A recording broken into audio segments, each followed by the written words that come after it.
સામાન્ય રીતે કચ્છમાં અષાઢી બીજથી વરસાદના સુકન થાય અને શ્રાવણ સુધીમાં મેઘો કચ્છની આ સૂકી ધરાને તરબોળ કરી દે છે. ત્યારે આજે ભુજ, મુન્દ્રા અને આદિપુર વિસ્તારમાં વરસાદ વરસ્યો હતો. મુન્દ્રા શહેરમાં સવારે ઝરમર ઝાપટું વરસ્યું હતું તો ભુજમાં સવારે ઝરમર ઝાપટાના કારણે માર્ગો ભીના થયા હતા. તો બપોરે 3 વાગ્યાની આસપાસ આદિપુર સહિતના વિસ્તારોમાં ઝાપટું વરસતા માર્ગો પરથી પાણી વહી નીકળ્યા હતા. અત્રે ઉલ્લેખનીય છે કે છેલ્લા ઘણા વર્ષોથી કચ્છમાં સામાજિક સંસ્થાઓ અને લોકો દ્વારા કરવામાં આવતા વૃક્ષારોપણ અભિયાનની આ ફળશ્રુતિ છે. ચોમાસામાં કચ્છ જાણે હિલ સ્ટેશન હોય તેવી અનુભૂતિ થઈ રહી છે. હજુ પણ જ્યારે વરસાદી માહોલ યથાવત છે ત્યારે લોકોએ વૃક્ષારોપણ પર ધ્યાન દેવું જોઈએ. આંકડાકીય વાત કરીએ તો સૌથી વધુ વરસાદ ગાંધીધામમાં જ્યારે સૌથી ઓછો અબડાસા વિસ્તારમાં વરસાદ થયો છે.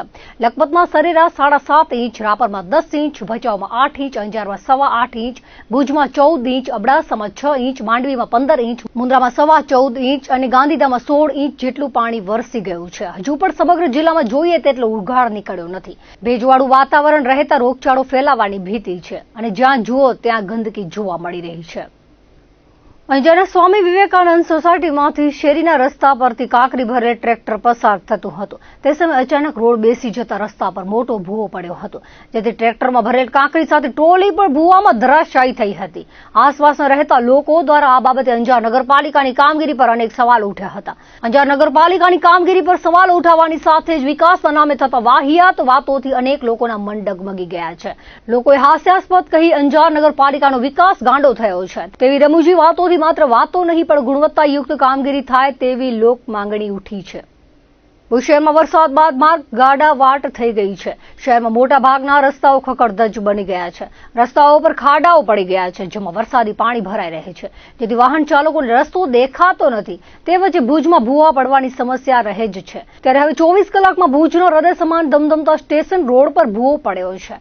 ભુજ સ્ટેશન રોડ પર ICICI બેંકની સામે રસ્તા ઉપર ભૂવો પડ્યો છે, જ્યાં પેટ્રોલ પંપ અને બેન્કિંગ વિસ્તાર આવેલ છે. ત્યારે આ રોડ પર ભૂવો પડવાના અકસ્માત થવાની શંકા સેવાઈ રહી છે. તંત્રે માત્ર આળસ મૂકી હાશકારો અનુભવી લીધો છે. જોકે ભુજમાં ભૂવો પડવાની ઘટનાઓ અવારનવાર બની રહી છે.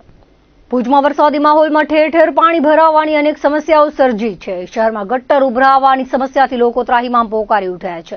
પાણી ભરાઈ જવાના કારણે કાદવ કીચડ થઈ જવાના કારણે લોકોને ચાલવું મુશ્કેલ બન્યું છે. લોકો રોડ ઉપર નીકળે તો ખાડાની ભરમાર છે.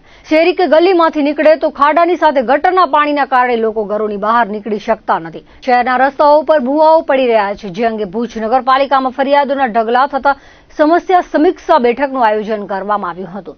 ભુજ નગરપાલિકા ખાતે ઇન્ચાર્જ અધિકારી અનિલ જાદવની અધ્યક્ષતામાં સમસ્યાઓનું નિવારણ માટે ખાસ બેઠક બોલાવવામાં આવી હતી. નગર અધ્યક્ષા રશ્મિબેન સોલંકી, કારોબારી ચેરમેન મહિદીપસિંહ જાડેજા, ઉપપ્રમુખ ઘનશ્યામસિંહ ઠક્કર, ગટર સમિતિ ચેરમેન ધર્મેશ ગોર, અધિકારીઓ અને કર્મચારીઓ સાથે સમસ્યા નિવારણ માટે ચર્ચા કરવામાં આવી હતી.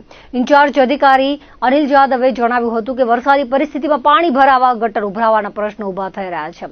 ગટર શાખાને પાણીના નિકાલની વ્યવસ્થા કરવા વોર્ડ વાઇઝ વધુ કેપેસિટીની મોટરો લગાવી જવાબદારી કામની સમીક્ષા કરવામાં આવી હતી. પાલિકા તંત્ર દ્વારા શહેરીજનોની તકલીફો નિવારવા માટે પ્રયત્નો કરવામાં આવશે તેમ કહ્યું હતું. જે અત્યારની પરિસ્થિતિમાં વરસાદને લીધે જ્યાં પાણી ભરાય છે અને જે ગટરની સમસ્યાઓ થઈ રહી છે એ બાબતે એનું એસેસમેન્ટ કરવામાં આવ્યું છે અને જરૂરી જ્યાં મેન પાવર વધારવાની જરૂર છે ત્યાં મેન પાવર વધારવામાં આવ્યા છે. જ્યાં મોટર્સની કેપેસિટી વધારવાની જરૂર લાગે ત્યાં નવી મોટર્સ ખરીદવાનો નિર્ણય કરવામાં આવ્યા છે. અને એના સિવાય સતત જે ટીમો આપણી વોર્ડ વાઇઝ કામ કરી રહી છે એનું કામગીરીનું આંકલન કરવામાં આવે છે. એના માટે જે પણ જે ગારાની સફાઈનું ચાલી રહ્યું છે એમાં રાત્રે જે ટીમ છે એ ટીમ વધારવામાં આવી છે અને રાત્રે ગારા સફાઈ મેનલાઈન કરવામાં આવશે તો એનાથી પ્રશ્ન સોલ્વ થઈ જશે. દર ચોમાસામાં વાહન ચાલકો માટે મુશ્કેલીરૂપ મથલ બ્રિજનો કચ્છ સુધીમાં અહેવાલ પ્રગટ થયો હતો, જે બાદ આખરે માર્ગ અને મકાન વિભાગે યુદ્ધના ધોરણે કામગીરી શરૂ કરી હતી. માર્ગ અને મકાન વિભાગના ચેતન બારડ અને શંભુભાઈ વરચંદે માહિતી આપતા જણાવ્યું હતું કે બ્રિજ 15 કરોડના ખર્ચે આકાર પામી રહ્યો છે. અગાઉ ડેમના પાણીના ભરાવાના લીધે 6 માસ કામગીરી બંધ રહી હતી. ત્યારબાદ ધારાસભ્ય પ્રદ્યુમનસિંહ જાડેજાએ રસ્તા અને પુલ બાબતે અંગત રસ લેતા ગાંધીનગર સુધી રજૂઆત કરી હતી, જેથી ઉચ્ચ કક્ષાએથી કામગીરીના યુદ્ધના ધોરણે આદેશ છૂટતા મજૂરો દ્વારા કામગીરીએ ગતિ પકડી છે. ગર્ડરની કામગીરી પૂર્ણતા ભણી છે. હવે સ્લેબ અપ્રોચની કામગીરીનું કામ જોશભેર ચાલુ છે. કામ સત્વરે પૂર્ણ થતા દિવાળી આસપાસ મથલ બ્રિજ વાહન ચાલકો માટે ખુલ્લું મુકાશે. ગુરુ પૂર્ણિમાના પવિત્ર દિવસે કોડકી રોડ સ્થિત સીમા સુરક્ષા દળના મુખ્યાલય ખાતે કાર્યક્રમ યોજાયો હતો. સીમા જાગરણ મંચ અને સેવા સાધનાના માધ્યમે મનજી ગોરસિયા પરિવારના આર્થિક સહયોગથી કાર્યક્રમનું આયોજન કરાયું હતું. બીએસએફ કમાન્ડર સુરેન્દ્રસિંહે જણાવ્યું હતું કે કચ્છના લોકોનો જવાનો પ્રત્યેનો લગાવ અદ્ભુત છે. રાષ્ટ્રની સેવા માટે કટિબદ્ધ સીમા જાગરણ મંચ જેવા સંગઠનો દ્વારા સમયે સમયે થતા આયોજનો થાય છે, જેથી ફરજ બજાવતા જવાનો અને નાગરિકો વચ્ચે આત્મીયતા સાથે પોતાપણાનો ભાવ વધુ મજબૂત બને છે. પશ્ચિમ ભારતને બાદ કરતા દેશના અનેક રાજ્યોમાંથી આવતા જવાનો ખારેકને ઓળખતા પણ નથી, ત્યારે કચ્છની સરહદે દરેક ચોકીઓ સુધી કચ્છી મેવાની મીઠાશ પહોંચે તે માટે ખારેકનો 1000 કિલો જેટલો મોટો જથ્થો અર્પણ કરાયો હતો. હિંમતસિંહે જણાવ્યું હતું કે કચ્છ જેવા અતિ દુર્ગમ વિસ્તારમાં રાષ્ટ્ર રક્ષા માટે તત્પર આપણા જવાનોની સેવા અદ્ભુત છે. સમાજના સથવારે તેમને કોઈપણ પ્રકારની આવશ્યકતામાં સહયોગ માટે મંચ હંમેશા તત્પર રહેશે તેમ જણાવ્યું હતું. બીએસએફ અને અધિકારીઓ અને મોટી સંખ્યામાં ઉપસ્થિત જવાનો સાથે સીમા જાગરણ મંચ કાર્યકર્તાઓ ઉપસ્થિત રહ્યા હતા. તો દર્શક મિત્રો, આ હતા અત્યાર સુધીના કચ્છ ઉદય ટીવી સમાચાર. ફરી મળીશું નવા સમાચારો સાથે, નવી અપડેટ સાથે. ત્યાં સુધી મને રજા આપશો. નમસ્કાર.